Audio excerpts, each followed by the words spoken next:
आवाज़ सुन के तो पता ही चल गया होगा कि नट क्रैकर्स कितने करारे, कितने क्रंची बने हैं, और कलर और मसाले देखकर पता चल गया होगा कि कितने यमी बने हैं। तो इसको बनाना बहुत ही आसान है। By the way, welcome back to my family and welcome back to my channel. Guys, आज मैंने बनाए हैं नट क्रैकर्स, साथ ही लाडू का कुछ एक्टिविटी वर्क करवाया है, वही सब मैं आपके साथ शेयर करूंगी। तो नट क्रैकर्स बनाने के लिए, क्योंकि आपको पता ही है मैं सारी चीज़ें कुछ ज़्यादा ही बनाती हूँ, थोड़ी ज़्यादा क्वांटिटी में ही बनाती हूँ, और गर्मियाँ आ गई हैं तो नॉर्मल खाना खाना बहुत ही मुश्किल हो गया है और लंबे दिन होने लगे हैं, तो बच्चों को दिन भर कुछ ना कुछ चाहिए होता है। खाना तो वो अच्छे से खाते नहीं हैं, लेकिन कुछ उल्टा पुल्टा ज़रूर उनको चाहिए। तो मैंने यहाँ पे नट क्रैकर्स बनाए हैं, घर के बनाए हैं, इसलिए कोई ज़्यादा टेंशन भी नहीं है कि हम क्या दे रहे हैं खाने को, क्या नहीं दे रहे हैं। यहाँ पर मैंने ले लिया है बेसन। जितना बेसन लिया है उससे मतलब लगभग 1/4 अरारोट ले लिया है। तो मैंने यहाँ पर जो गलती की है वो आप लोग बिल्कुल ना करें। मैंने यहाँ पे एक छोटा बर्तन ले लिया है, आप बड़े बर्तन में ही इसको बनाएं, और अपने स्वाद अनुसार आप डाल लीजिए इसमें मसाले जो भी आप चाहते हैं।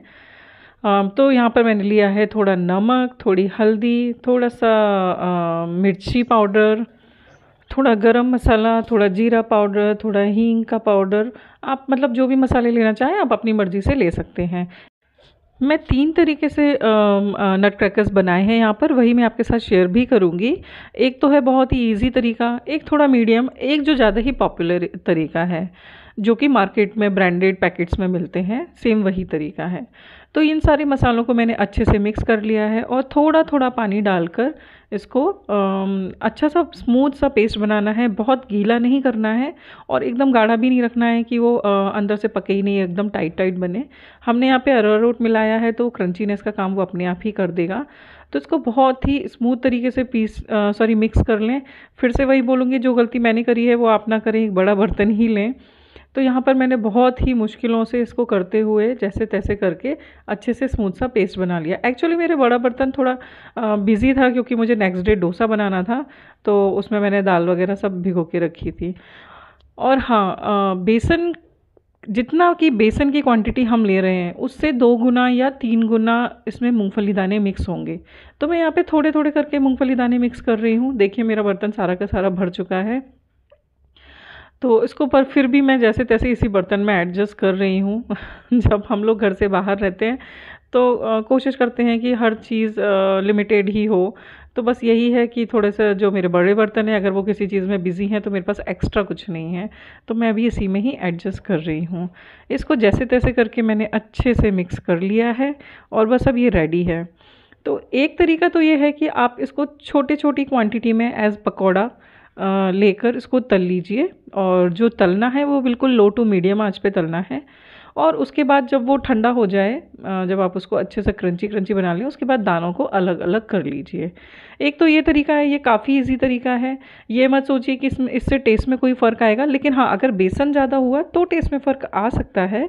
लेकिन अगर मूंगफली की क्वांटिटी बेसन से ज़्यादा हुई तो टेस्ट में कोई खास फ़र्क आएगा नहीं। एक तो ये तरीका है, ये बहुत ही ईजी तरीका है। जब भी कुछ डिफरेंट बनाना होता है, केवल पकौड़े नहीं खाने हैं, तो फिर मैं इस तरीके से बना लेती हूँ। तो ये बहुत ही आसान तरीका है। फिर जब ये ठंडे हो जाएं, आप दानों को अलग अलग करके निकाल लीजिए। तो देखिए कलर बहुत ही अच्छा आ चुका है, एकदम गोल्डन ब्राउन कलर आ चुका है, और बस यही पहचान है कि हाँ, ये मस्त क्रंची हो गए हैं। अब आप इसको चाय के साथ करिए, एंजॉय करिए, या फिर आप इसको बना कर रख लीजिए और जब भी कभी खाने का मन हो खा सकते हैं। और एक दूसरा तरीका ये है कि अब आप ना जो आपने पेस्ट बनाया है उसमें से एक एक मूंगफली के दाने को इस तरीके से एक एक करके डालिए। तो इससे हुआ ये, नहीं बनते तो इससे भी बहुत अच्छे हैं, लेकिन मेरे साथ हुआ ये कि मैं जैसे जैसे दाना डाल रही थी, एक तो कढ़ाई का तेल गर्म था, उसकी आंच लग रही थी, और दूसरा तेल उचट उचट के आया तो 2-3 बार मेरा हाथ जला। तो ये तरीका मुझे थोड़ा सा ना रिस्की लगा। हालांकि बनाते समय थोड़ा बहुत रिस्क तो होता ही है, लेकिन फिर भी मैंने दो बैचेस कम से कम इसके बनाए। मतलब पहले वाला जो तरीका था उससे भी 2 बैचेस बनाए, और ये जो तरीका है इससे भी मैंने 2 या 3 बैचेस बनाए। इससे काम बहुत ही स्लो होता है, तो इसमें थोड़ा सा पेशेंस की ज़रूरत है, लेकिन बनेंगे वही स्वाद। अगर पेशेंस है, अगर आप एक एक करके इस तरीके से बना सकते हैं। देखिए कोई भी हम नई रेसिपी या कुछ भी ऐसा बनाते हैं जो बहुत स्वाद बनता है, वो थोड़ा सा उसमें टाइम लगता ही है। तो पेशेंस को अपने साथ में लेकर चलिए। तो यहाँ पर मैंने 2-3 बैचेस बना लिए हैं और मैं इन सबको निकाल निकाल के टिश्यू पेपर पर रखते जा रही हूँ, जिससे कि एक्स्ट्रा जो भी ऑयल होगा वो एब्जॉर्ब कर लेंगे पेपर्स और हमारे पास बचेगा क्रंची क्रंची। तो आपको मैं दिखाती हूँ कि कितना बढ़िया कलर आया है इनका, और बहुत ही थोड़ी देर बाद दिखाऊंगी ना इनका क्रंचीनेस कितना अच्छा आया है। तो आप बेझिझक हो गए ये तरीका भी ट्राई कर सकते हैं। मुझे ना लाडू के लिए एक एक्टिविटी भी कंप्लीट करवानी थी। हालांकि होमवर्क बच्चों को मिलता है, लेकिन ऐसी एक्टिविटीज़ लगता है कि जैसे पेरेंट्स के लिए ही दी गई हैं। तो उसको बनाना था एक हैंड प्रिंट आर्ट, जिसके लिए अगर उसको बोल देते कि आप खुद करो या बताने से कर लेते, तो फिर तो सारे कलर्स की एक ही दिन में बैंड बज जानी थी। तो यहाँ पर मुझे उसको भी टाइम देना था, उसका भी वर्क करवाना था। तो हैंड प्रिंट बनाने के लिए उसने डिसाइड किया बहुत सारी पिक्चर्स देखने के बाद कि वो हैंड प्रिंट से एक ज़ीब्रा बनाएगी, सॉरी जिराफ बनाएगी। तो बस उसी की मैं इसको तैयारी करवा रही हूँ। यहाँ पर मैंने थोड़ा सा कलर का पेस्ट बना दिया है येलो कलर का, और अब उसका हैंड इसमें प्रिंट करवाऊँगी। और फिर एक कार्ड बनाना था उसको, उसके पप्पा के लिए। तो मतलब मेहनत सारी मम्मा करे और स्कूल से वर्क आए कि पापा के लिए कार्ड बनाना है।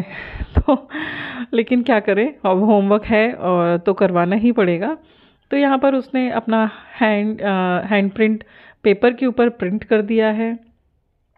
तो ये उसका काम करेंगे, जो 4 फिंगर्स हैं वो लेग्स का काम करेंगी, और जो थंब है वो उसकी पूंछ का काम करेगी। यहाँ पर थोड़ी सी फिनिशिंग करनी पड़ती है क्योंकि हैंड एकदम से परफेक्ट नहीं प्रिंट करता है, उसको थोड़ी सी फिनिशिंग दे रही हूँ। लेकिन उसको तसल्ली किसी चीज़ की नहीं है। मतलब वो बोल रही है कि मुझे ही करना है, अकेले करना है, मेरा होमवर्क है, आप मुझे क्यों नहीं करने दे रहे हो। ये सब बातें मैं सुन भी रही हूँ और उसका होमवर्क भी करवा रही हूँ। यहाँ पर एक फिंगर की हेल्प से उसका जो जिराफ है उसकी गर्दन बना दी है, और बस थोड़ा सा उसका मैंने फिनिशिंग देके थोड़ा सा मुंह बना दिया है, उसके ईयर्स रेडी कर दिए हैं और उसका माउथ बना दिया है। तो बस इस तरीके से बहुत ही इजी क्राफ्ट है, लेकिन बच्चों के संग करने में थोड़ा टाइम दुगना ही लग जाता है। तो इस बीच में मैंने क्या किया, जो कि मैं जो नट क्रैकर्स बना रही थी उसका जितना पेस्ट बचा था वो मैंने 2 प्लेट्स में करके हवा लगने के लिए रख दिया, अच्छे से फैला दिया है, जिससे कि उसका बेसन है वो उसके साथ लिपट जाए और बिल्कुल भी ना सूखा सूखा, मतलब थोड़ा सा सूखा सूखा सा हो जाए वो। तो वो मैं आपको आगे दिखा दूंगी कि वो मैंने क्या किया, कैसे किया और उसके बाद कैसे बने वो। फ़िलहाल मैं यहाँ पर बना देती हूँ उसके लिए सॉरी जिराफ, बार बार मेरे मुंह से ज़ीब्रा ही निकल रहा है। और उसको बिल्कुल भी पेशेंस नहीं हो रहा है कि मैं क्या करूँ, मुझे क्यों नहीं करने दे रहे हो, मेरी मैम मुझे डांटेंगी, ये वो। तो सच बताऊँ ना तो उससे ज़्यादा करने का मुझे इतना अच्छा लग रहा था कि उसका तो होमवर्क है, मैं बताते बताती मैंने ही आधे से ज़्यादा किया, और मुझे बहुत अच्छा लग रहा था ये सब करने में। बच्चों की तो एक्टिविटी होती है, थोड़ा हमको भी ये सारी चीज़ें करने को मिलती है तो बड़ा मज़ा सा ही आ जाता है।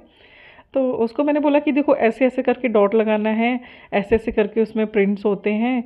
तो पर वो बोल रही है कि मुझे करने दो मुझे करने दो, लेकिन आधे से ज़्यादा मैं ही करे जा रही हूँ, और बार बार जब वो कर रही है तो उसको बोली नहीं नहीं आप अच्छे से नहीं कर रहे, मैं करूँगी मैं करूँगी। तो बस इस तरीके से ये जैसे तैसे करके अच्छा सा एक कार्ड बन गया। और हाँ, अच्छी बात ये हुई कि जब उसको इसका प्राइज़ मिला तो फर्स्ट प्राइज़ मिला। बहुत अच्छा अटेम्प्ट किया तो उसको फर्स्ट प्राइज़ मिला। उसने सारी फीचर्स बताए कि इसको इस तरीके से बनाना है, अपनी क्लास में खड़े होकर इसको इस तरीके से बनाना है, तो उसको फर्स्ट प्राइज़ मिला।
तो कार्ड बस यहाँ पर लास्ट स्टेज पर पहुँच गया है।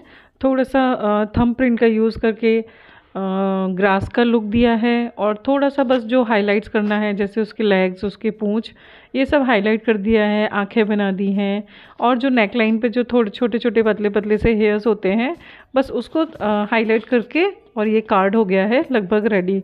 तो लाडो की और मेरी मेहनत ये कैसी लगी आप लोग प्लीज़ ज़रूर बताइएगा। और जो मैंने मूंगफली के साथ उसको सूखने के लिए रख दिया था, वो इस तरीके से हो गया है। लगभग 3 घंटे हैं, गर्मियाँ बहुत हैं तो बहुत ज़्यादा टाइम नहीं लगेगा, केवल मैंने फ़ैन के नीचे ही इसको सुखाया है। तो इसको थोड़ी सी देर ऐसे लगा देंगे कि इसमें ऐसी हवा लग गई है कि बेसन जो है ना वो अच्छे से इसके अंदर चिपक गया है, मूंगफली के साथ चिपक गया है, और इतना सूख गया है कि हाथ में बेसन चिपक नहीं रहा है। तो बस इसी तरीके का हमको चाहिए। आप चाहें तो सारे नट क्रैकर्स इसी तरीके से बना लें। तो ये मैंने यहाँ पे 2 प्लेट में करके इसलिए रख दिया था कि थोड़ा थोड़ा करने से इसके थोड़ा थोड़ा अगर अलग अलग प्लेट में करूँगी तो इनको ज़्यादा स्पेस मिलेगा और इनमें हवा अच्छे से लग जाएगी। धूप में भी कर सकते हैं। और जो मैंने पहले बनाए थे, ये देखिए उसकी आवाज़, जो एक एक करके दाने वाला जो बनाए थे ना वो वाले, और जो पकौड़े वाले बनाए थे वो तो चाय के साथ हमारे ख़त्म भी हो गए। तो इस तरीके से भी क्रंची वाले नट क्रैकर्स बनाए जा सकते हैं। एक ये जो बहुत ही पॉपुलर तरीका है, जो कि पैकेट्स में हमको पैक्ड मिलते हैं मार्केट में, ये वही तरीका है। बस इसमें क्या करना है, इसमें दाने एक दूसरे से चिपकेंगे नहीं, और उनको साथ में आप थोड़ा थोड़ा डालते जाइए। तो ये सब करते करते अब मुझे रात हो गई है, तो साइड में यहाँ पे खाना भी बन रहा है और नट क्रैकर्स भी बन रहे हैं। ये चीज़ें बहुत ज़्यादा टाइम टेकिंग होती हैं, तो इसीलिए केवल एक ही बार में नहीं कर सकते, थोड़ा थोड़ा समय लेकर करेंगे तो भी हो ही जाएगा।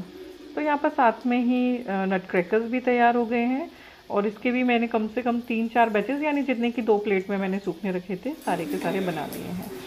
तो ये भी बहुत अच्छे बने हैं। देखिए आप ज़रा पास से देखेंगे तो पता चलेगा। और ठंडे होने के बाद तो ओहो हो, फिर तो मेरे को 2-3 डब्बों में अलग अलग रखना पड़ा है। सब आधे से ज़्यादा तो टेस्ट करते करते ही ख़त्म हो गए। ये देखिए, आवाज़ ही आपको इसका प्रूफ दे रहा है कि ये कितने क्रंची बने हैं। और टेस्ट करते करते मैंने टेस्ट भी कर लिया।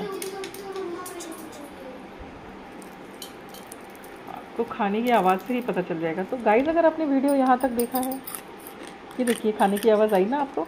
तो गाइस, अगर आपने वीडियो यहाँ तक देखा है और अगर आपको पसंद आया है तो प्लीज़ लाइक ज़रूर कर दीजिएगा ध्यान से, और कमेंट करेंगे तो मुझे बहुत अच्छा लगेगा।